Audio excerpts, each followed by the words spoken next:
Terima kasih Anda masih bersama TA Jateng dan DIY, Mitra TA TV, guna mengendalikan serangan hama penggerak batang padi. Petani di Klaten, Jawa Tengah melakukan penyemprotan massal pestisida. Hal ini dilakukan untuk menghindari terjadinya gagal panen yang bisa mempengaruhi stok gabah atau beras di Klaten. Penyemprotan pestisida ini dilakukan serentak oleh belasan petani di Desa Jaten, Kecamatan Juwiring, Klaten, Jawa Tengah. Hal ini dilakukan untuk mengendalikan serangan hama penggerek batang padi atau inser yang menyerang tanaman padi. Serangan hama penggerek batang padi muncul di kala musim pancaroba atau di saat perubahan iklim berlangsung. Serangan hama penggerek batang padi sudah terjadi sejak 3 pekan terakhir. Petani hanya bisa pasrah apabila hasil panen nanti akan menurun. Biasanya di lahan seluas 2.000 meter persegi, petani mampu panen 1,7 ton, namun karena terkena hama diperkirakan hanya bisa panen sekitar 800 kg hingga 1 ton gabah basah.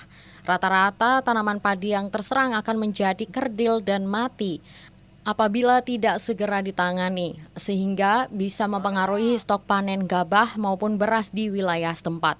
Temuan kasus yang terjadi di Klaten saat ini masih termasuk kategori ringan. Meski begitu, para petani diminta untuk waspada dan sigap menghadapi hama tersebut. Data dari petugas penyuluh pertanian di Kecamatan Juwiring yang terserang hama penggerek batang padi ada 5 hektar dan 10 hektar dalam status waspada. Kegiatan ini kan hasil dari monitoring surveillance kawan-kawan yang menghasilkan bahwasanya di daerah Klaten dan sekitarnya banyak terserang hama penggerek batang padi. Nah, ini adalah tindak lanjut dari kementerian untuk mengawal petani dari serangan hama tersebut.